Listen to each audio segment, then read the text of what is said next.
same issues. And we can't wait for them to fix these things for us. So we have to get out there and actually do things. And what I think a lot of folks run into is, okay, well, I'm just one person. What can I do? Yep. Yeah, that's a really good point. And I think, unfortunately, there's a lot of apathy in our country and in our community, right? I serve my country. I can't even get seen at the VA, so why would I even try to, engage my local elected representative on this issue? If veterans can't get seen, certainly, I'm not gonna get anything accomplished. First of all, that's understandable, but there's a solution, right? And it's called Concerned Veterans for America. And I'm going to just talk real briefly. We talked about this report that we did. It's called Fixing Veterans Healthcare. Yeah. And if you go to our website, cv4a.org, cv4a.org, and you go over to, at the top, it'll say Take Action Projects. Click on Projects and then click on Fixing Veterans Healthcare. You can download the report, right? And so your point earlier, we're not just out there griping about, oh, I wish I got better care at the VA. No, we put together an incredibly comprehensive bipartisan look at the VA and said, here are the fixes. So we have solutions. We're not just complaining. So not only do we have solutions, but we have the vehicle, what we call the tour of duty, where veterans can lock arms with us and mobilize and actually get these policies, these reforms that are so desperately needed at the VA, we can get those implemented. So you're absolutely right. There is apathy out there, but we believe that that we're the right organization for veterans who want to make a difference. As you said, this is like a second mission for many of them. I talked to many family members, talked to a couple of them last night. Hey, my dad served or my brother served. And so this is my way. Volunteering with CVA is my way of giving back to my country and giving back to them. And so I'm going to talk briefly about something that we call the Tour of Duty Pledge. And it's important to know that in 2012, almost 6 million veterans did not get out and vote in the elections, okay? That's mind-blowing to me. 30% of our veteran population. Wow. Yeah, let that sink in. 6 million veterans did not vote. That's 30% of our veteran population, okay? We talked about apathy, but talking about something that's just not acceptable is not voting, right?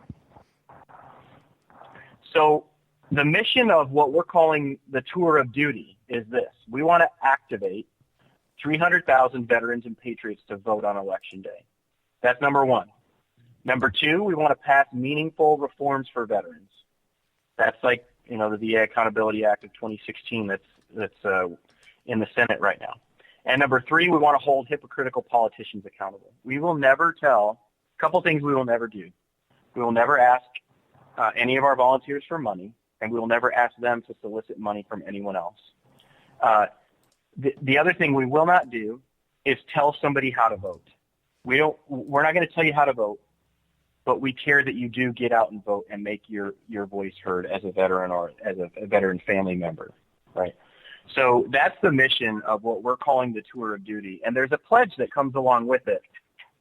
And if you don't mind, I'm just going to recite the pledge real quick. Oh, absolutely. It goes like this.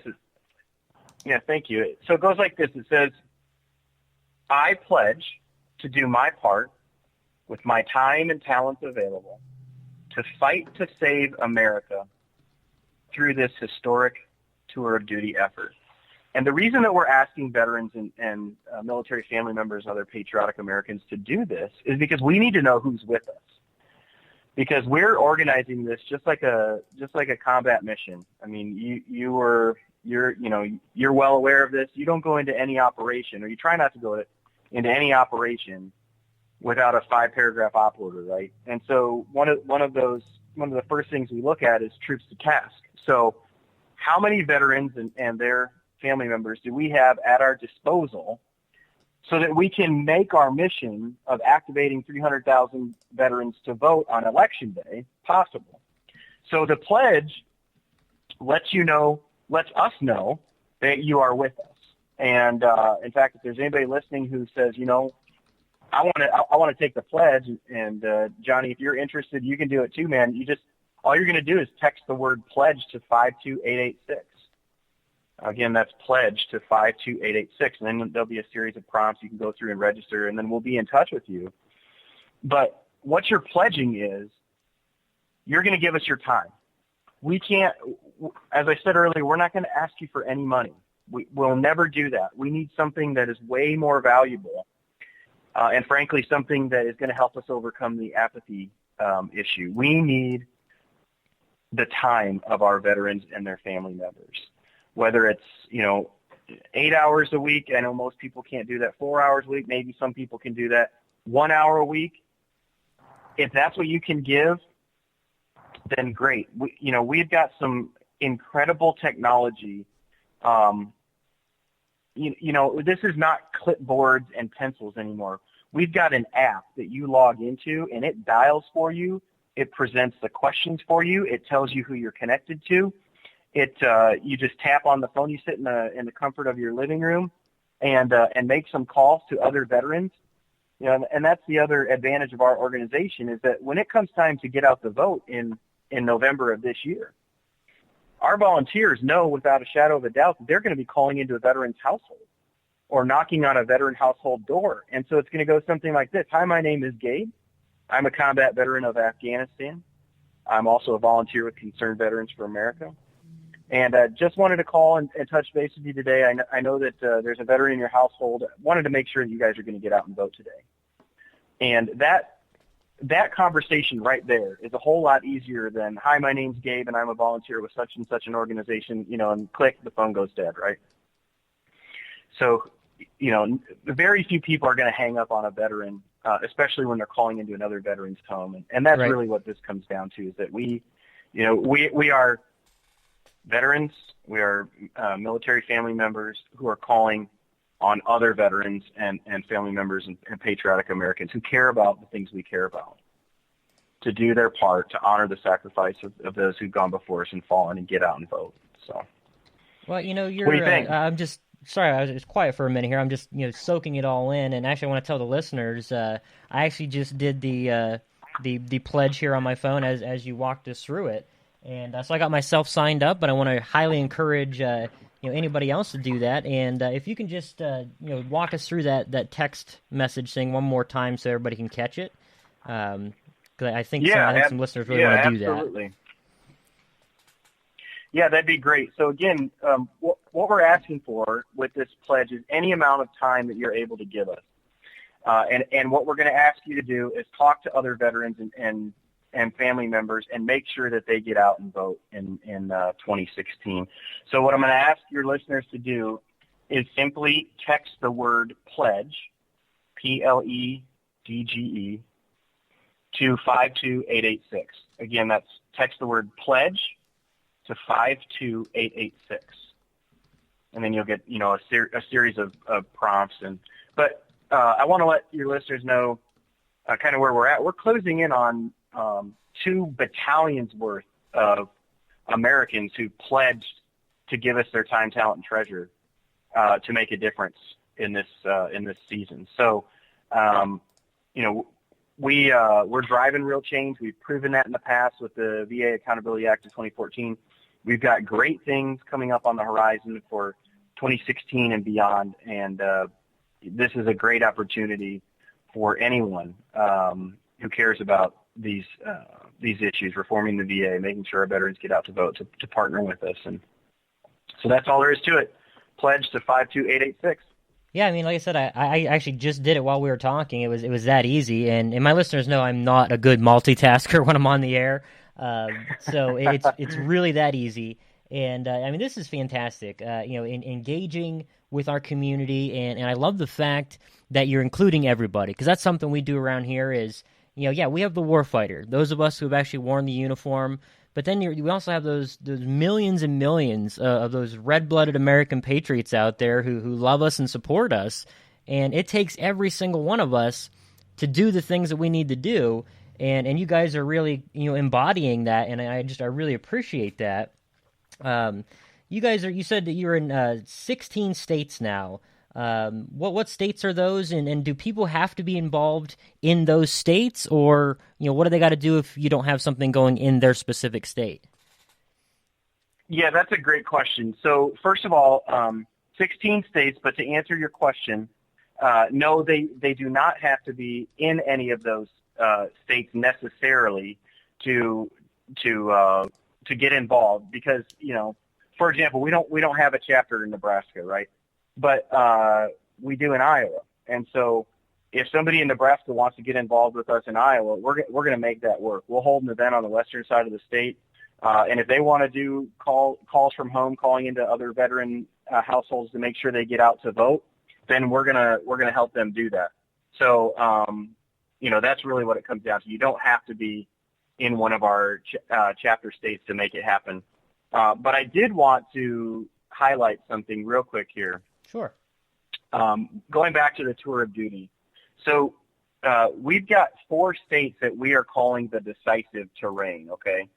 And those states are Ohio, North Carolina, Florida, and Virginia. Now, why are those the decisive states? Well, or the decisive terrain, pardon me. So it's because those 4 states make up 75 electoral votes for the Electoral College. And not only that, but they are among the top 8 in veterans population. So they are what you might call the main effort of the tour of duty mission. So we may deploy volunteers who live in Iowa into Ohio, boots on the ground, when the time comes in November to get out the vote. And it's going to be an Iowa veteran talking to an Ohio veteran and making sure he gets to the polls, right? So I wanted to talk, briefly about those 4 states as our decisive terrain, and just let folks know that this is a very, we've got some incredibly bright minds at headquarters, guys like Cody McGregor, who's an former Army sniper and our national outreach director, guys like Dan Caldwell and others who are veterans themselves and just super smart, not only policy experts, but grassroots organizing experts too. And so these guys, they crunched the numbers and they said, if we can move the needle in Ohio, North Carolina, Florida, Virginia, we can change the outcome of this election cycle and potentially save our country. So that's once over the world. So 16 states. You're really gonna challenge me here. Let me try to do this. Minnesota, see how good you are. Iowa, Minnesota, Iowa, Texas, Louisiana, New Hampshire, Arizona, Colorado, Pennsylvania. I said Ohio already. Florida, North Carolina. What am I missing? I said Virginia. Anyway, if you go to our website, better than me trying to rattle them all off, which something I'm going to have to do is memorize them all. But if you just go to our website, cv4a.org, and you go over to 2016 tour stops, you'll see basically a list of all the states where we've held tour stops, and those are our chapter states. So there's a big map of them on that page. Fantastic, man. I mean, this is, again, this is so in line with a lot of things that we do around here, and I talk a lot of politics on this show. I'll be talking politics later on today, and it's just I try to impress on people that you get out there, you make your own decision, based on what information you have at hand and all that, and the biggest thing is you're exercising your voice, and I think for our community, it's one of those things we're not quite comfortable with. Especially when you're wearing the uniform, you're kind of limited on speaking your mind, and especially getting involved politically and things like that. Yeah. And I think it's kind of a retraining thing for our community that, okay, once you're out and everything, even while you're in there are ways to do the things you want to do. But we do have a voice, and we need to exercise it. Let's face it, there is strength in numbers, and there is an awful lot of us out there. Yeah, you're absolutely right. And to your earlier point, while we're in uniform, we're, as a JAG officer, we know that it's our job to make sure that, we're not violating those rules, those prohibitions on political activity in uniform. And that is drummed into us. And so it's